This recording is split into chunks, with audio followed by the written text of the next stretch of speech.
So a little bit about FCYO for those of you who don't know us. Our purpose is to build a more powerful, well-resourced, and interconnected youth organizing field. And we do that by bridging funders and organizers to support youth organizing and its commitment to systemic change and social justice. And our three primary programmatic means of doing that are funder advocacy, which basically just means making the case to philanthropy about why they should invest more dollars in youth organizing across the board.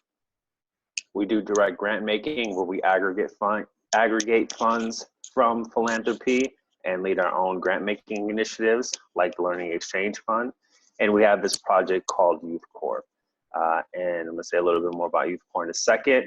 And you can see there the ways to get in touch with us on social media and our website. So Youth Corps is this initiative that we launched in 2015 with the intention of bringing together large numbers of youth organizers from across the country so that groups can share learnings with each other, build relationships, and develop common strategy. And the three programmatic areas of Youth Corps are our biannual or semi-annual or every other year convening. The next one is going to be in 2020. We periodically host a series of webinars, which we have one coming up that I'm very excited about. And hopefully we'll have time at the end just to give a plug for that. And then the Learning Exchange Fund, which is what we're all here today to learn more about. So this is the purpose of the Learning Exchange Fund, is to support in-person organizational relationship building among youth organizing groups across the US for shared learning and shared strategy development. And here are the bullet point, look at a glance what LEF is all about. So it's up to $5,000 per grant, which means we have enough money to make about 20 to 25 grants. It focuses on in-person peer-to-peer exchanges. We want to make sure that groups have very clear learning goals that are advancing your organization's work.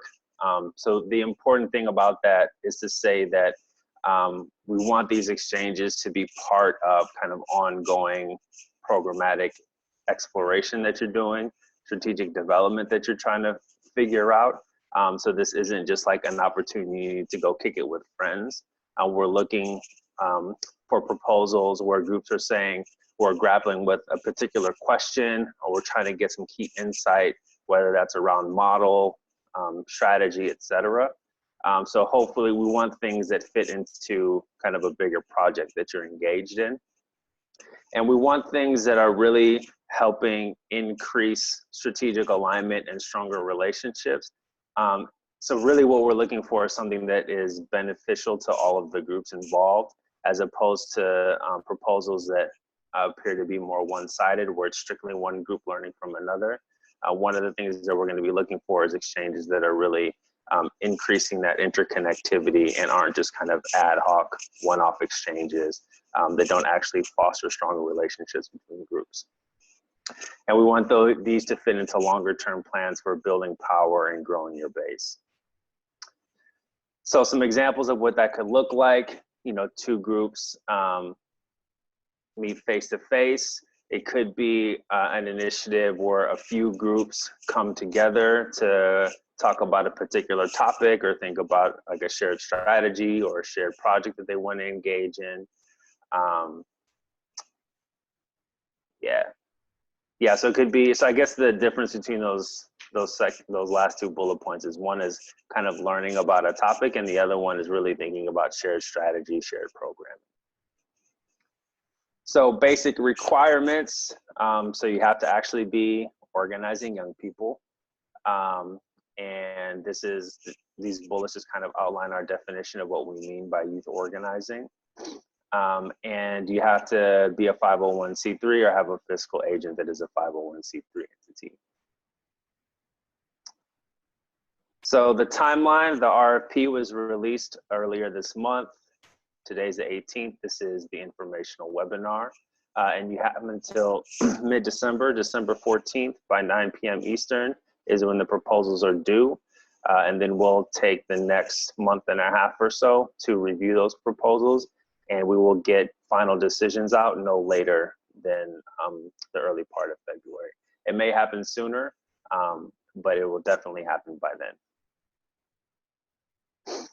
So now we're going to go through the process itself. It's a two-step process. So one is completing your online profile, and then there's completing the application itself. At this point, I'm going to hand it over to Will, who's going to talk through how to complete your online profile if you haven't already done so.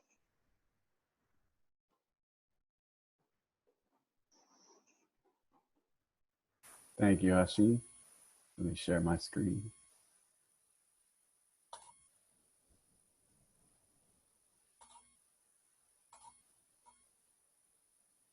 Is that coming through all right? All right. Like Hashim said, the first step in the application for the Learning and Exchange Fund is to create and fill out, or if you've already done so, update your profile on FCYO's Youth Organizing Landscape Map.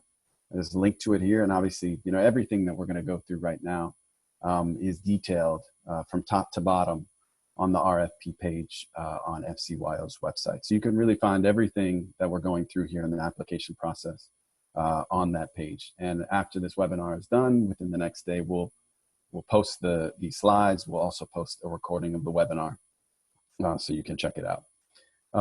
So the first step is filling out this FCYO Youth Organizing Landscape Map. And if folks are new to this, this is the first step in all applications for FCYO funding opportunities.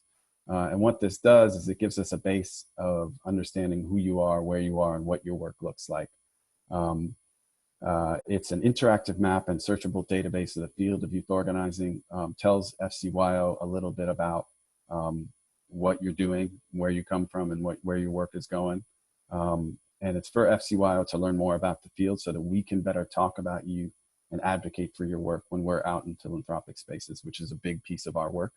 And it's also for funders who are interested in learning more about the field on their own. FCYO really wants to use this map and this landscape as a way to encourage more funders to learn more about the field. Filling out a good profile about this work on this map is an easy way for you to have the base already set for future funding opportunities. You'll only be asked to submit a few questions going forward if that profile is up to date, and it allows funders to directly learn more about your work and get in touch with you. So that's the first step. And just really quickly, I'm gonna try and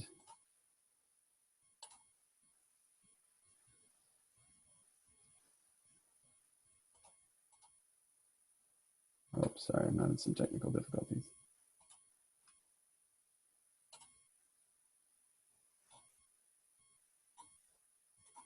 Just really quickly, I wanted to point out an issue on the map. This is what it looks like. When folks log in and they're granted access, you'll be asked to verify your email. If you've already done this, you're already familiar with how you log in. Well, once you log in, you'll be able to access your account. And on the back end, this is where you'll fill out your account information. It's pretty self-explanatory, and we'll give some orientation when folks register. But just really quickly, for the folks that have done this before and the folks that are doing it, you want to be on the lookout for when you update things on the back end, that your work is being saved. We've had a few issues in the past, and we think it's mostly resolved, but we ask folks to really look out to make sure that your work is being saved. So what that really looks like, if I can get this to work.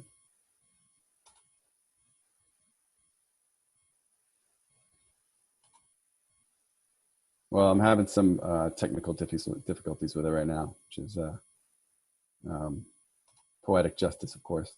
But really make sure that at the bottom here, this Save Changes thing, it should be purple. When you click it, it will go to gray as it is right now. That means your work is saved and you can proceed on to the next question. So just be really clear that that's happening. Make sure you don't lose any work.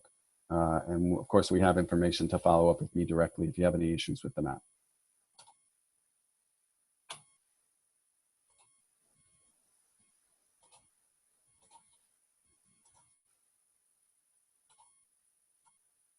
All right. So moving on to the next step. The next step in the application process, once you have that youth organizing landscape map set up in your profile, you're all set to move on to the next step, which is submitting through an online portal that we've developed through SurveyMonkey, some basic information about who you are, contact information for the grant, and some narrative questions, short narrative questions that should really not take you very long, very short answers. And a couple attachments that will just allow us to process a grant should you move forward. We may ask for some more financial due diligence if you are accepted as a grantee, but for application purposes, we really don't want to ask too much from folks. So this link you'll find here is also on the RFP page. We really recommend that folks take a look at those questions, download them into a Word format, and formulate your answers before you go into the online portal. This is, of course, to make sure you don't lose work. If you have to move away from the portal before you finish your answers, you won't be able to come back and pick up from where you left off. So you need to have everything set before you submit through the SurveyMonkey.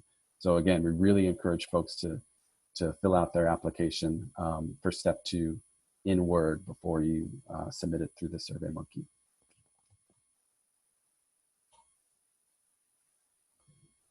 And here's the org information. There's a first section that gives us the basics of who you are, your name, the name of your fiscal sponsor if you are a sponsored project, and the main contact of the person who we should follow up with if you're moving to the next phase. The organizational budget number, what is your expense budget for the current fiscal year, however you define it. And then we ask for folks to check the ages of young people that you involve in your work. And then an amount requested and a 1-page short 250 word summary of the project that you're going to propose.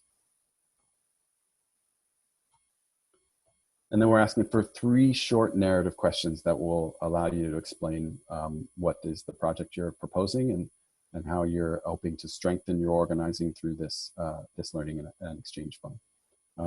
What are your learning goals? What skills, abilities, and relationships you're hoping to strengthen through this opportunity?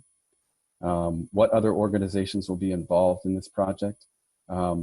We know folks may have some existing relationships that they, could be deepened through this. We really encourage folks to get in touch with folks who they want to collaborate with on this project. It's not required to have that set up already, but we really strongly encourage you to reach out to your partners for a learning exchange fund before you apply.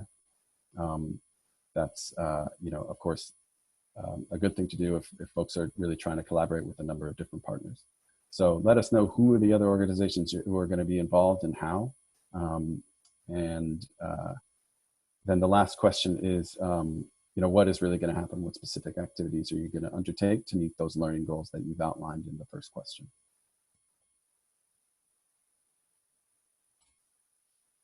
The final step in this step 2 are the online application attachments. We really don't want to ask too much from folks right away. So if you can send just your 501c3 letter or your fiscal sponsorship agreement, or as well as your fiscal sponsorship agreement if you're a fiscally sponsored project, and a current year signed and completed W-9 form. And these can be attached, uploaded through that SurveyMonkey portal as well.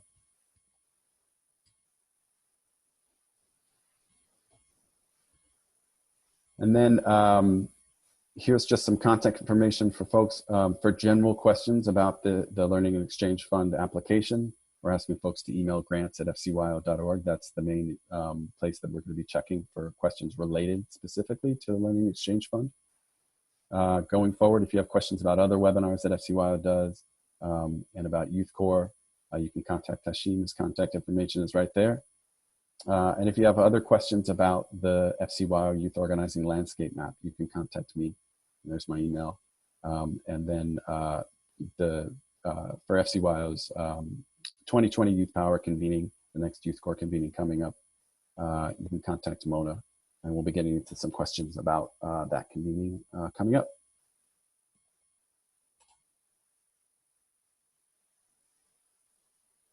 Hashim, you want to introduce this first?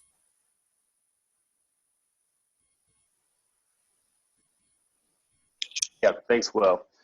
So in a moment, we're going to launch a poll before we get into the open Q&A. We've already got some questions coming in. I've typed some answers, but we'll restate them so everybody knows what they are. So as I said, the next Youth Power convening for FCYO is coming up in 2020. And we really are trying to engage youth organizing groups to give us feedback and help shape what the convening itself looks like. So some of you may have seen a similar poll that we sent out. If you haven't responded to the survey, here's an opportunity to give your input now. So we're going to launch this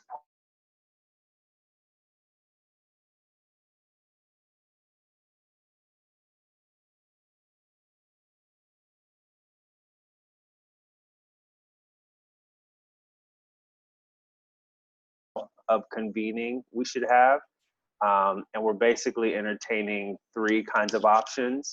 So the first format option is just like a standard conference style where it's just a mix of plenaries and workshops. They can cover a range of topics related to youth organizing. So plenaries being like big sessions, and then a bunch of workshops that people kind of submit ideas for and that sort of thing.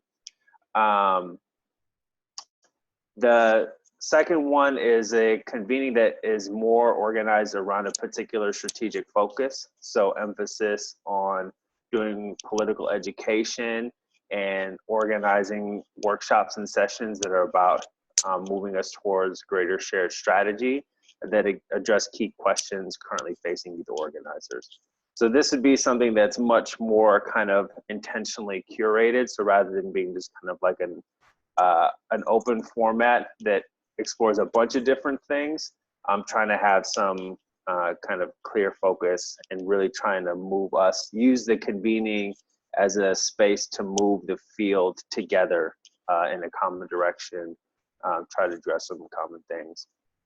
And then the third option is a shared visioning format, which means kind of less topical and more emphasis on relationship building and doing kind of bigger, broader visioning for youth organizing. So it's less around strategy, less around kind of particular issues, and more engaging in that kind of imagining what we want to build together, and that deeper, really focusing much more on like deeper connections among youth organizing groups. So that's the first set of input we're looking for. Can you go to the next slide, Will?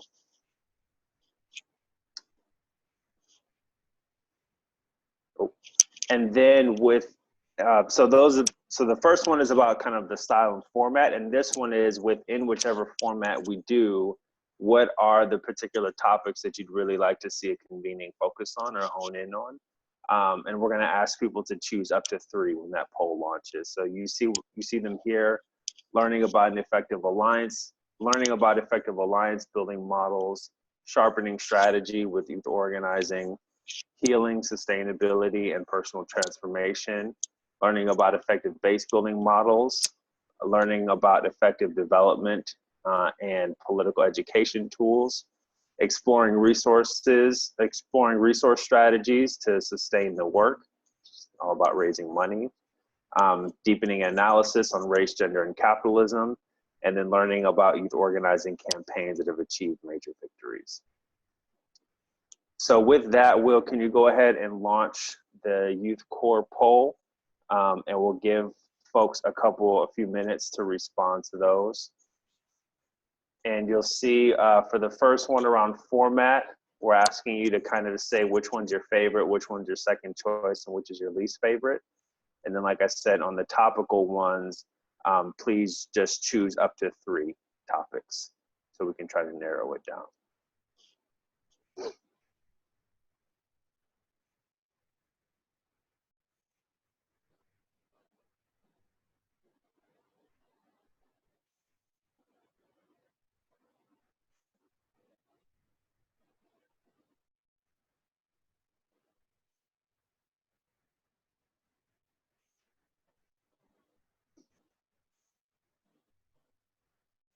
And we'll leave that up. I think we can go ahead and get into Q&A. Can you go to the next slide, Will?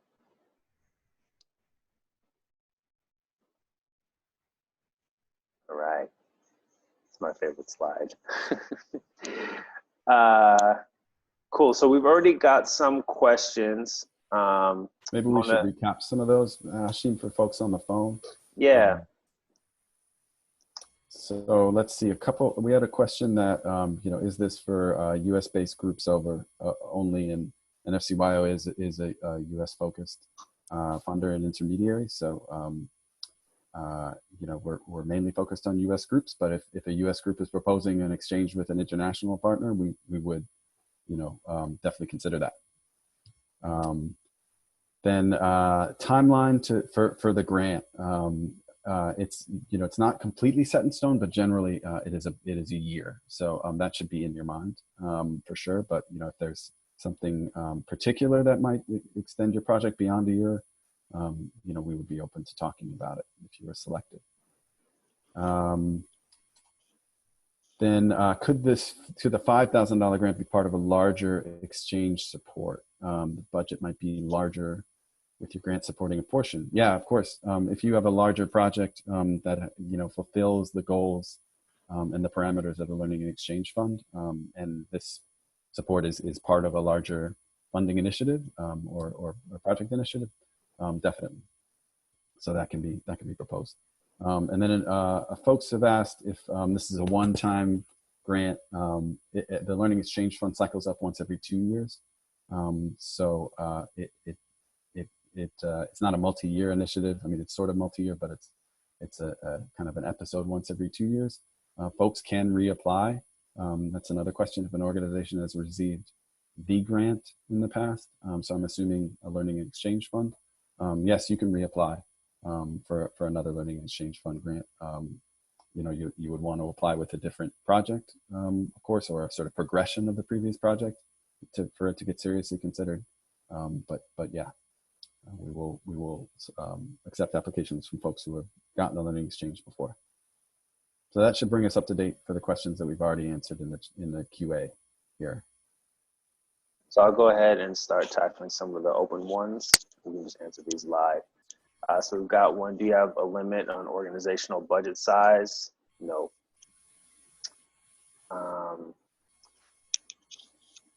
Are there any limitations for what the money can be used for? For example, can the money be used for transportation to get youth together?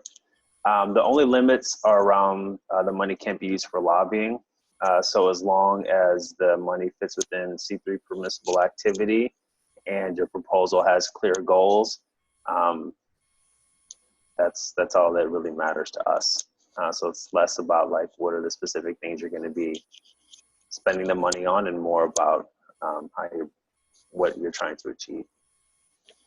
Can organizations partner up with other youth activist organizations? That is the goal. So yes, please do.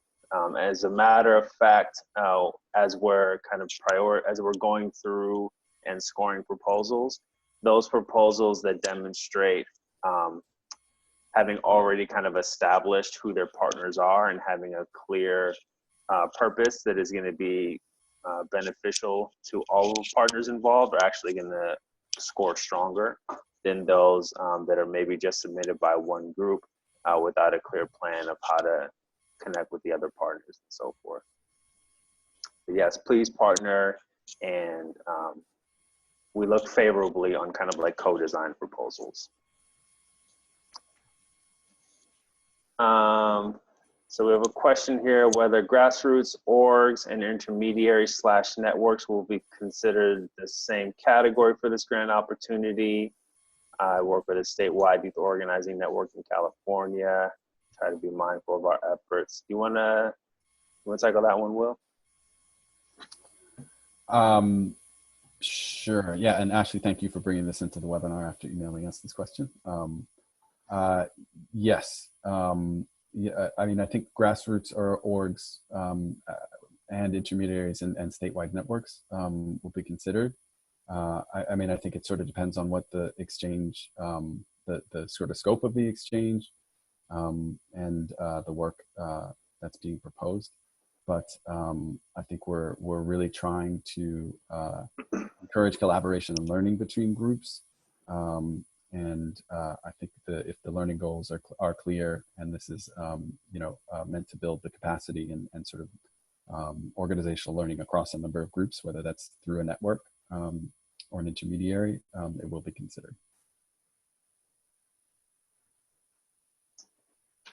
We've got a question here. If an organization is adopting a new youth organizing program that will have different foci year to year, are we still encouraged to apply, i.e. for the focus for this year?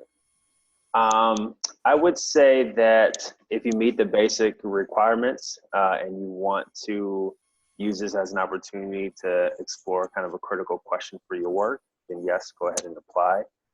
Keep in mind that we will be scoring proposals.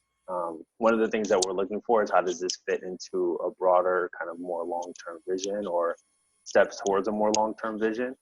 So I would just keep that in mind, that we want to support exchanges that fit within a bigger program. How will we weigh one-to-one organizational exchanges against convenings and conferences? I don't necessarily think that we'll be weighing them. Am I frozen? Or is Will frozen? I think Will's frozen. Okay. Yeah, so we won't be necessarily weighing those two against each other, one-on-one versus convenings and conferences. It's more going to be about clarity of goals and our sense of how this is going to impact the organizations involved positively.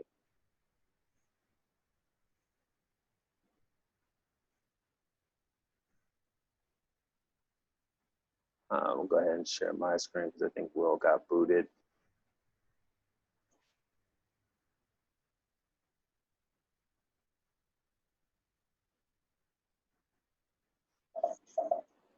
Mona, can you tell me, is my screen shared? Yeah, we're back on track. All right.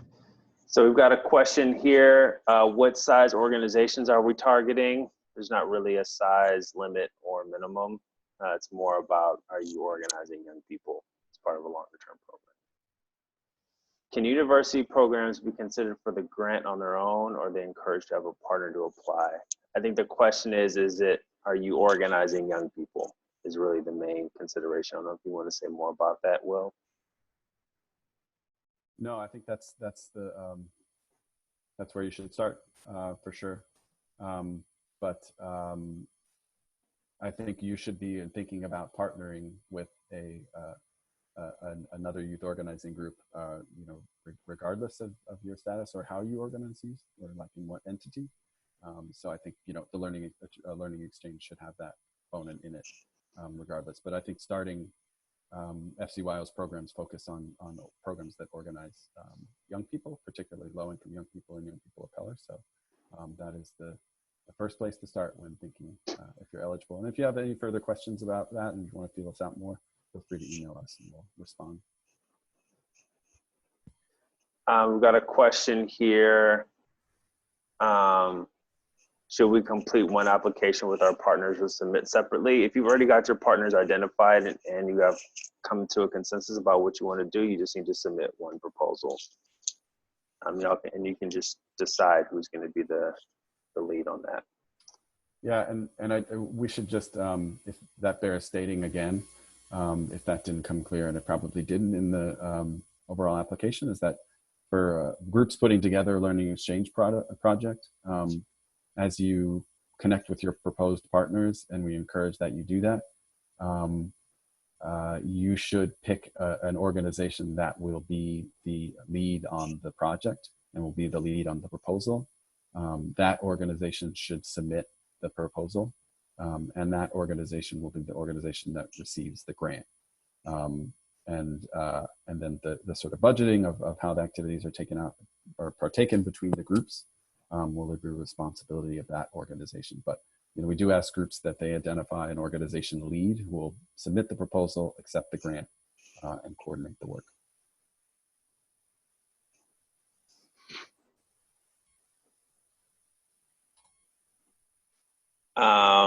let's see, what do we consider young people in the leadership of the organization? So we've got an organization that is made up of less than 10 staff members, but the young people are not staff, although they receive stipends and have direct influence over programmatic structure or lack thereof. Yeah, so I would say that what we're really looking for is, are young people a part of decision making within your organization, and less around like what the particular structures of that are. So are they helping shape program? Are they helping make decisions about the organization itself? Are they helping, making decisions about campaigns, tactics, strategy, all that kind of stuff? But whoever wrote that, I would say that fits. It doesn't necessarily have to just be on staff or on formal boards. So that's also cool too. Will, can you give some examples of the kinds of exchanges that we funded in the past with the last round? Sure, and you can, there's a couple of groups that are up on our site. Our last learning exchange project, there's a page up on our website that you can see some of the groups that were funded. So a couple examples of from last time, we had a group apply who had a couple of different chapters in a state, and those chapters, while they worked together and collaborated on statewide campaigns, they didn't have a particularly close relationship, and wanted to learn more about exactly how each of their organizing models had grown together. They proposed the learning exchange project to really deepen the relationship between the two chapters from the north and south of the state. So those groups came together and learned about how they did their work under the same organizational banner, but their particular organizing was different from north to south. Then there was another group that was in a county, and there were some other groups that were particularly organizing around anti-deportation work. And they really wanted some space to come together and coordinate their campaigns, or coordinate the intersections of their campaigns in the coming period. So they applied for a learning exchange grant to carve out some space and pay for a series of meetings over the year that would allow them to really build together and align their separate but intersectional campaigns over the next year. So that grant allowed them to do that over the course of the year. So those are a couple. And if you want more ideas for learning exchanges, we can also send you a list of sort of basic templates for what some groups did in the past. We can give some more diverse examples as well. One thing to keep in mind, Mona just dropped a link to the full list from the last time. A couple things to keep in mind. Last time we had kind of a broader range of categories, in part because we were able to do some last minute additional fundraising for the Learning Exchange Fund because it coincided post-election. So there was a lot of energy in supporting like rapid response and kind of thinking about what to do given the results of the 2016 presidential election. So we had a bunch of different other categories. So those like people could use the resources to go to a training or get a consultant to come in and help with some organizational development questions and that sort of stuff. So just keep that in mind if you're looking at the previous Learning Exchange Fund. You'll notice one, we were able to just do a lot more grants, and we did like more than 40. And two, there was a broader range of kind of categories. And this round, we're really focusing in on peer-to-peer exchanges to kind of do things like shared strategy, alignment, relationship building, etc.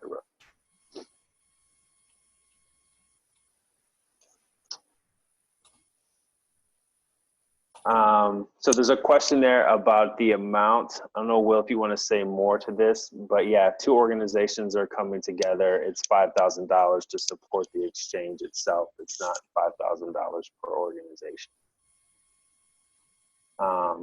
Is there a caveat to that? If there, is there potential to support larger grants under certain circumstances, Will? We can, in limited circumstances, consider larger grants. We have done that in the past for bigger, kind of a much larger scope ideas. So I would say if you have something in mind that you really think could deserve a larger grant, might involve multiple groups or a particular kind of outside the box idea, send us an email and we'll respond right away about whether we might consider something like that. I think we might want to get into a little specifics about what that might mean. But in general, the projects will be funded under the $5,000 to support the project.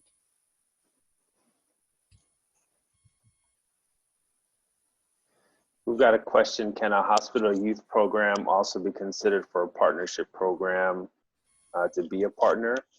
I think if it is related to an effort to strengthen youth organizing strategy, it can include youth engagement groups that aren't necessarily youth organizing. I would say I would not submit a proposal that does not include at least one kind of clear youth organizing group.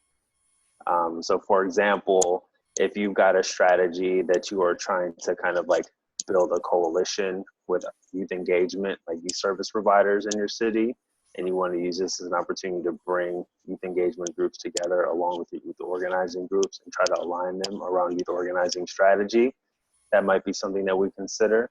But this would not be a good idea. This would not be an appropriate opportunity to just bring together like a bunch of youth service providers or youth advocacy groups that don't meet our basic requirements for youth organizing, which is, like we said, directly engaging young people, which we define as 25 or younger, in leadership, and actively organizing them around campaigns to advance racial, social, and economic justice.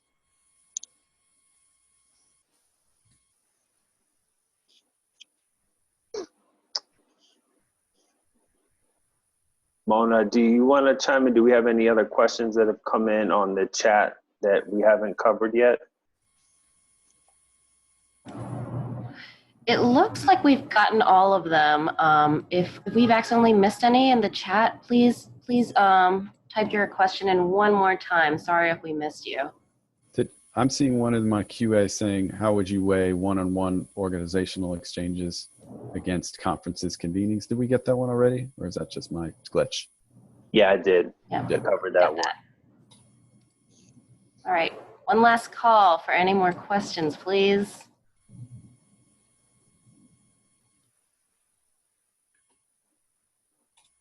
Where is the RFP on the website? Can you speak to that, Mona or Will? Yes, I just dropped a link in the chat, and that goes to fcyo.org/program/learning exchange fund 2018-2019. It's a really long URL, so if you are participating via phone, we'll be sending out a post-webinar email, and then we'll have the chat, the link to the webinar recording, and also a link to the RFP in there as well. If you just go to our website, fcyo.org, there is a link in part of the scrolling banner at the top. Got that one. And one thing to note, I'm noticing there's a few people who are really starting early, starting to get a few emails from the youth organizing landscape map that folks are requesting profiles. If you're not sure if you already have a profile, check with folks from your organization. If you've applied to something from FCYO, anything that involves funding over the last 2 years or so, then you have been required to set up a profile.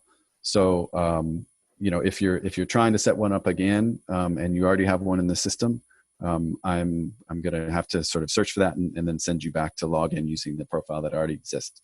So, please do us both a favor. If you could, just send an email around to other folks that work on grant applications and give a check if you already have a profile, and then get that login to log in and update it, because you won't be able to have two separate profiles on the map at one time. The one exception to that is if the only grant that you've gotten from us in the last couple of years is the Youth for Safety and Justice Fund, then we did not make filling out a profile a requirement for that. Right. The rapid response fund that we did earlier this year. But any other funding opportunity, you should have already filled out that profile. While we wait to see if a couple more questions trickle in, can we show the results of that poll? Yeah. So thanks everyone for chiming in. So it looks like we've got a majority of people who are interested in a format that is around strategic focus, with a runner-up being some shared visioning. And people are really looking at sharpening strategy with youth organizing as the top choice, along with healing, sustainability, and personal transformation. And then third, learning about effective development and political education tools. Great. Thank you everyone for filling out this poll. This is really helpful to get another 65 responses on top of the ones that we've already gotten from the Google form that we sent out. So once again, here's contact information. If you have questions about the Learning Exchange Fund, about upcoming webinars, oh, that's right. And we actually, so before we wrap up, we want to get some feedback on future webinars. So I'm gonna go back to the timeline once more before we do that transition. I have to put this at the end. So just as a recap, proposals are due December 14th by 9 p.m. Eastern, and you're going to be submitting those online. And we'll be making grant decisions in the early part of the year, no later than beginning of February 2019. And the last thing that we want to do is get some feedback to see if there are particular webinars you'd be interested in learning more about.